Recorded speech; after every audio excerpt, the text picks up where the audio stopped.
Tonight, a report on a man found guilty in a 2013 murder, and an upcoming food drive will benefit 2 Grant County food banks. What's happening in sports, Bob? We wrap up local state volleyball and soccer action, and the Mariners make another trade. Let's take a quick glance at our Weather Center forecast.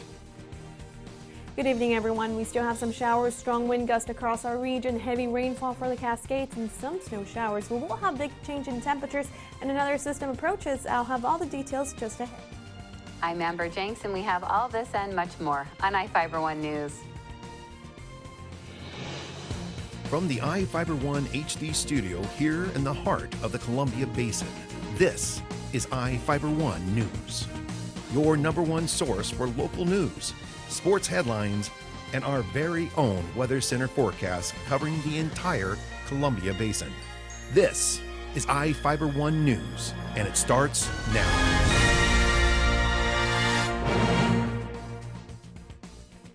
A jury deliberated for about 4 hours before finding Anthony Vasquez guilty of murder in a 2013 shooting in Moses Lake. Reporter Devin Higgins has the details. A reads, we, the jury, find the defendant, Anthony Rene Vasquez, guilty of the crime of murder in the first degree. A jury found Anthony Vasquez guilty of killing Juan Garcia. The jury rendered a verdict on Monday evening after roughly 4 hours of deliberation. Vasquez, a 25-year-old Moses Lake resident, was convicted of murder, unlawful possession of a firearm, 3 counts of drive-by shooting, and tampering with a witness. Vasquez shot Garcia, a 22-year-old man, in the head with a shotgun while Garcia was sitting in an SUV outside of the airport grocery mart on Patton Boulevard. A woman and a child were in the SUV at the time of the murder. Jurors heard closing arguments in the trial Monday morning. Vasquez is going to be sentenced on December 7th in Ephrata. Devin Higgins for iFIBER 1 News. A man was robbed at gunpoint at a dairy near Warden early Monday morning. The victim told police he was working at the dairy in the 8900 block of State Route 17 when 2 men in masks and dark clothing came up behind him. According to the Grant County Sheriff's Office, one suspect reportedly had a gun and the other a knife. The suspects put the gun to the victim's back and the knife to his neck. They forced him to walk to his car where the 2 men stole his wallet with $300 and his cell phone. The 2 men took the victim's car keys and threw them to keep the victim from following them and then fled on foot. The victim was not injured. Police searched the area but could not find the suspects. Chief Moses Middle School and Columbia Basin Tech Center students were recently recognized by the Moses Lake School Board. Reporter Devin Higgins has the details. Students from Chief Moses Middle School and the Columbia Basin Technical Skills Center were recognized for their contributions to the district during the last Moses Lake School Board meeting. 4 Chief Mo students received certificates of achievement for their role in last month's Unity Day celebration to address bullying, while CB Tech's new multimedia class was recognized for their role in creating videos spotlighting other schools across the district. The school board requested annual reports from all Moses Lake schools during the 2015 school year, and Superintendent Michelle Price challenged the multimedia class to come up with a way to assist in the process. They have worked tirelessly. Even yesterday, while most people were home, they were in class working on their projects, teaming together so that they could finish some of the projects that they had timelines for. CB Tech instructor Vance Frost said his students rose to the challenge and created projects which help highlight what's going on in the Moses Lake School District. Every one of these kids joined the class, and this is only my 5th year of teaching. Most wonderful family and community of kids representing so many diverse groups, and they didn't let traditional cliques get in the way. They just came together and they worked together so wonderfully. I look forward to getting in that classroom every day. In Moses Lake, Devin Higgins for iFIBER 1 News. 1 person was injured in a collision on State Route 283, about 1 mile east of George. Gustavo Tillada Morales, a 48-year-old Beverly man, was driving a 2000 Chevrolet Malibu south on SR 283 on Friday evening when he reportedly ran a stop sign at the State Route 281 spur. According to the Washington State Patrol, the Chevrolet collided with a 1997 Saturn SL2 in the intersection. Morales and his 45-year-old passenger were not hurt. The driver of the Saturn, 59-year-old Thomas Rasmussen, was injured and taken to Quincy Valley Medical Center. Morales was arrested for DUI and issued a ticket for failing to stop at the stop sign. Now we take a look at people being sought by law enforcement. This is Sheriff Tom Jones with the Grant County Sheriff's Office. Each of the people you see here have a warrant for their arrest. If you see any of these people, we ask you do not attempt to detain or apprehend them, but call us at 509-762-1160 or send us an email at crimetips@co.grant.wa.us. If the person is presenting a danger, call 911. With your help, we can bring these people to justice and make our community safer. We'll be right back after this.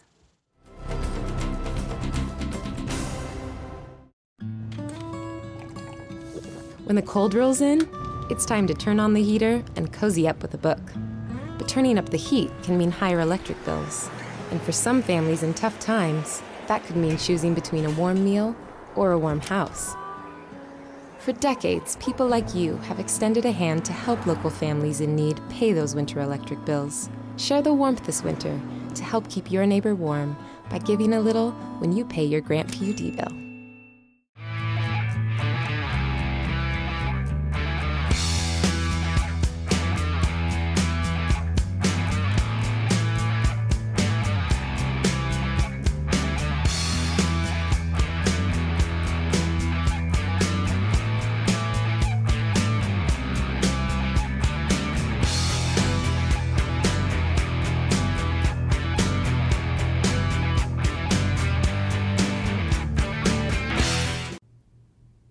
Welcome back, everyone. I'm Cristina Sanchez with your local weather segment brought to you by Barry Motors, one great place to buy and service a car. Within the next 24 hours, we do expect to have a big change in temperatures. For tonight, we continue to be under a high wind warning with sustained winds between 30 to 45 miles per hour within our Columbia Basin. Wind gusts up to 65 miles per hour, especially in the east slopes of the Cascades and within our region. Light accumulation of snow for the overnight hours, especially in higher elevations. Cold fronts will bring a big change in temperatures. Temperatures dropping within the next 24 hours. For today, we did have a warm front moving through that brought those high temperatures right around the low 60s, close to breaking that record high temperature for us here in Ephrata. Set back in 1976, the high was 63. Today's high for us right around the low 60s. This morning, average lowest in the upper 20s. Our morning low temperature was 39 degrees for us here in Ephrata. And for you in Moses Lake, you broke that record high temperature set back in 1999. The record high was 57, and today's high right around 60 degrees for you in Moses Lake. Your average high is in the mid 40s. Low temperature this morning right around the low 40s. Average low is in the upper 20s. Temperatures right now are right around the low 50s across the area. Sustained winds from the southwest between 30 to 45 miles per hour, and of course we continue to have those strong wind gusts across the U.S. There is a frontal boundary bringing strong showers and thunderstorms in the lower Mississippi Valley. This system will continue to push out into the eastern portions of the U.S., so possible weather-related delays within the lower Mississippi Valley, Tennessee, and Ohio Valley within the next 24 hours. There is also some snow showers going on throughout the night in the Central Plains. As we take a closer view within our area, we do have this system that is bringing moderate rainfall, heavy rainfall throughout the night for the Cascades and the Yakima. Higher elevations along the Cascades throughout the night. This rain turning into snow showers, and they will have some light snow accumulation throughout the night. Wednesday, improving conditions across the area, but for Wednesday afternoon, once again, especially in higher elevations along the Cascades, there will be once again some snow showers for us. We'll have that cloud cover. We'll continue to stay dry as we go into Wednesday, but for tonight, we continue to be under this high wind warning with wind gusts between 50 to 70 miles per hour, especially in the east slopes of the Cascades. Now for us, we do continue to have those sustained winds up to 40-45 miles per hour. High temperatures for Wednesday in the Yakima in the low 50s, plenty of sunshine, mostly cloudy skies out to the west. Seattle highs right around the upper 40s. In the northwest, staying dry for this Wednesday with plenty of sunshine, highs in the low 40s. As we take a closer view, we do expect to have high temperatures right around the mid 40s, so we'll definitely feel that drop in temperatures. Plenty of sunshine on Wednesday. Thursday, chance of showers. To save some energy, I've used Einstein's mass energy equivalents to design the haptic suits you see in front of you. They will maintain our core body temperature while we completely turn off our heat and air conditioning. With the money we save on our Grant PUD bill, I'll be expecting that trip to Disneyland this year. You don't need to be a super genius to save energy and money. Visit grantpud.org to learn how. The new flamethrower cheeseburger now with a $5 lunch. I'm going flamethrower today. Remember what happened last time? I'm going flamethrower today. Gary, do you remember what happened last time? I'm going flamethrower today. Remember what happened last time? Comes with a Sunday now. I can handle it. You know your body, Gary.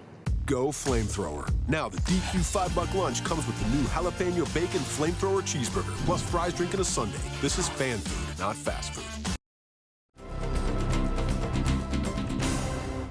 Warden's girls soccer appeared poised for a deep postseason run. The team sported a 16-3-1 record and had Knott's League and District Championships on their belt before they stepped out on the pitch for a first-round state match with Okanagan. But it was all Bulldogs in this one as the team from up north blew past the Cougars 6-2 to knock Warden out of the playoffs. Okanagan dominated first half play up 5-0 at the break on a gusty afternoon in Warden. The Bulldogs picked up where they left off in the first half, scoring a goal 1 minute into the second half of play to push their lead to 6-0. The Cougars came alive in the last 10 minutes of the fuss, scoring back-to-back goals by Brenna Whitney and Jenna Mendoza in a 2-minute period, but it was too little too late, and the season came to an end for Warden Soccer with an earlier-than-expected exit from the state playoffs. Warden Volleyball dropped 2 of 3 matches at the 2B state playoffs at the Yakima Sun Dome over the weekend and was eliminated from tournament play. The Cougars got off on the right foot, defeating Onalaska in 5 sets in an early 8 a.m. match Friday morning. Warden was then shut out 3-0 by Christian Life Academy in an evening round 2 matchup. The loss bounced the Cougars into the consolation side of the bracket. Warden took on Friday Harbor Saturday in a loser-out game, and it was the Cougars coming up on the short end of a 3-1 score. Elia Enrique led the Cougar effort with 35 kills, 8 aces, and 19 blocks. Alicia Gonzalez added 24 kills and was 39 for 39 at the serve line. Shania Kisler finished with 22 kills, 4 aces, 6 blocks, and 62 digs in tournament play. Despite not placing at state, Warden did have an outstanding season, finishing as league champs with a 10-0 record. The Cougars were 22-7 overall and district runner-up to Waterville. Well, Trader Jerry has made another deal, and this time he lands a center fielder. New Mariner GM Jerry DePoto continues to make moves in the offseason, acquiring Texas Ranger outfielder Leonis Martin and right-handed pitcher Anthony Bass. The M's give up reliever Tom Wilhelmsen, outfielder James Jones, and a player to be named later.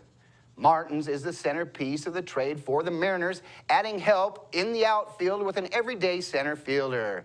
At 27, Martins is considered one of the best defensive center fielders in the game. Martin has plus speed, but has struggled at the plate. DePoto hopes Martin's offensive woes were primarily from a broken bone he suffered in his right hand last season. Bass is a versatile reliever, having already appeared in 129 big league games. Bass posted a 4.5 ERA last season with Texas, striking out 45 batters in 64 innings. We'll be back after this short break.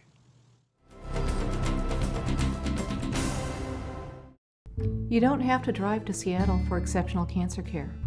Confluence Health's cancer program delivers world-class care close to home. We have a highly experienced oncology team in a state-of-the-art facility, and we're a member of the Seattle Cancer Care Alliance, which gives our patients access to world-renowned therapies developed at Fred Hutchinson, the University of Washington Medicine, and Seattle Children's.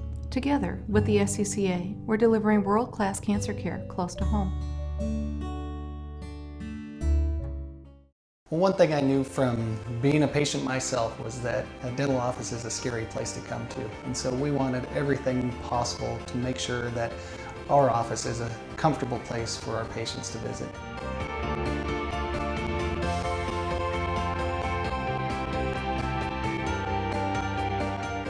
The patients that I have, my clients, have made me a part of this community, and we want to give back in every way possible.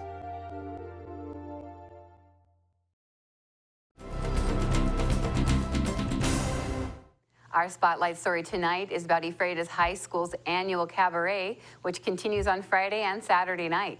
Reporter Devin Higgins has the story.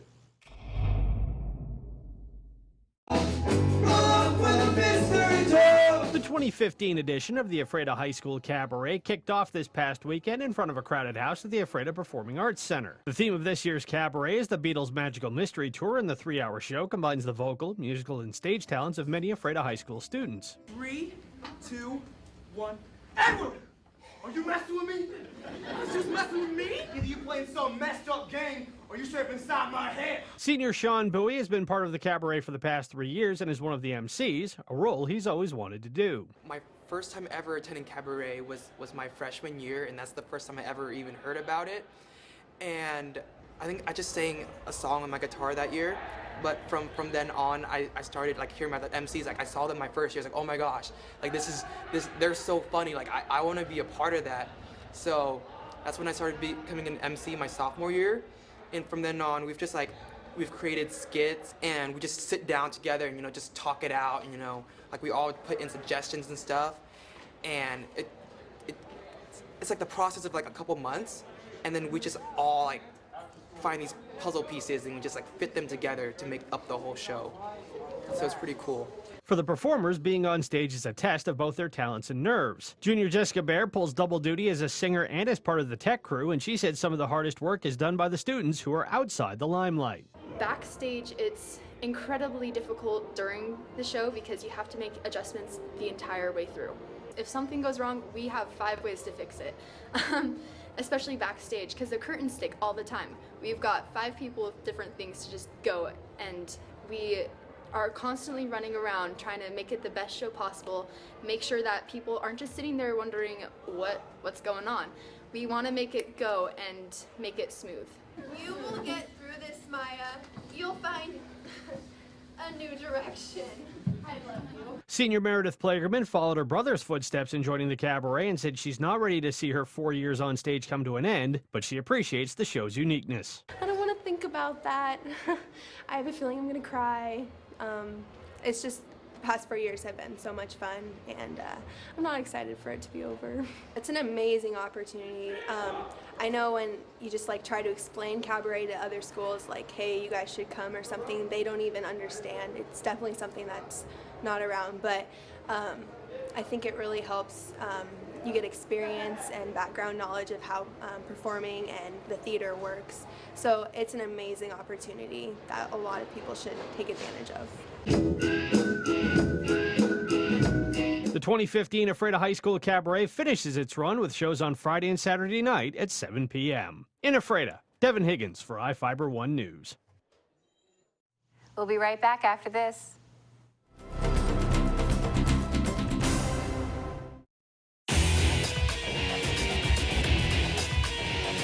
We are real students, and this really is our college. My dream will change the outcome of my life. My college is allowing me to achieve my dream. My dream is to be a pilot. My dream is to be a nurse. Only you can determine your dream. Big Bend will help you get there. What's your dream?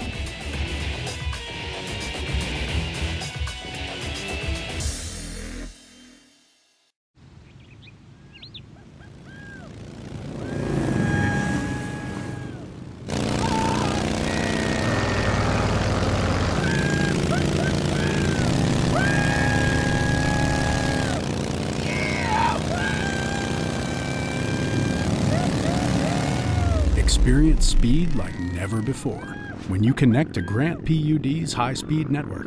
Visit grantpud.org to learn more.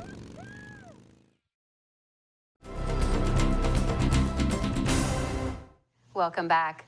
People can support the Ephrata and Soap Lake food banks on Saturday during Columbia Basin Hospital's Turkey Drive.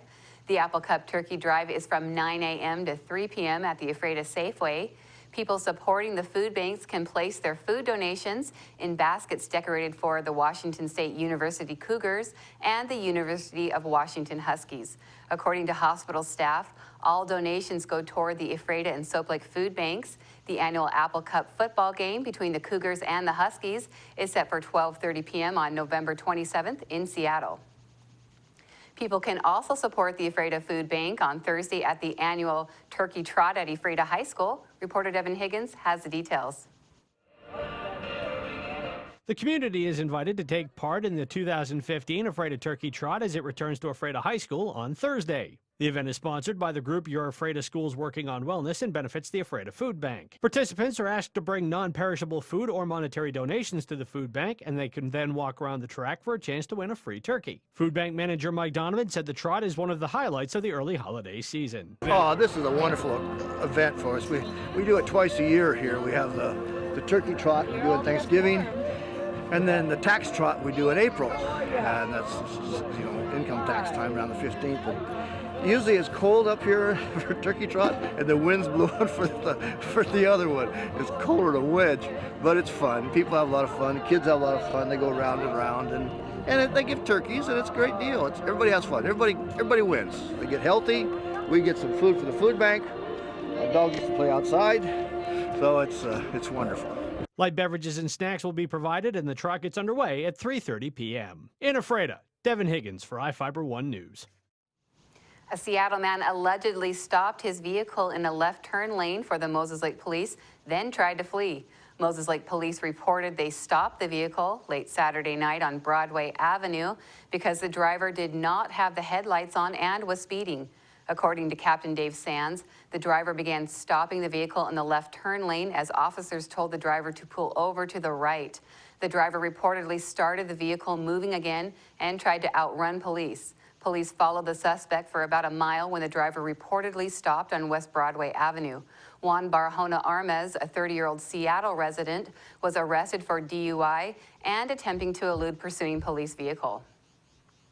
In Northwest News, a developer in Oregon is warning neighbors in one community about the stench as thousands of decomposing sheep are cleared away for a new hotel and community complex. For CNN, Carrie Tomlinson has a story.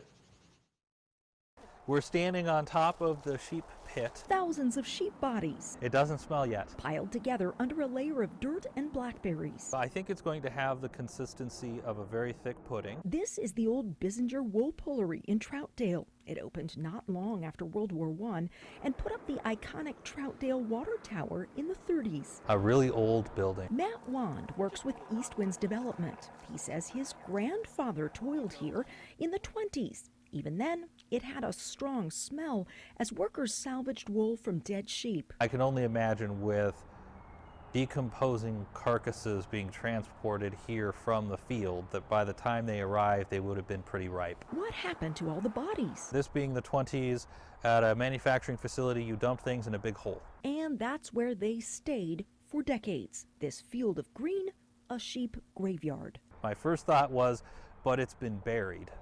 Surely it's turned into soil by now. But he says testing shows the animals did not decompose normally, but instead turned into a thick, stinky goo. I suspect it will smell like decomposition. He says the company will dig when it's raining to keep the smell down, dig only in small amounts at a time, use special foam to spray the goo, and haul the sludge away in covered trucks to try to make this cleanup as odor-free as possible. It begins with a little bit of uncertainty and an odor, and it'll end with something really wonderful. Carrie Tomlinson, K2 News. That's going to do it here for us at iFIBER 1 News. We want to thank you for watching, and we'll see you again tomorrow.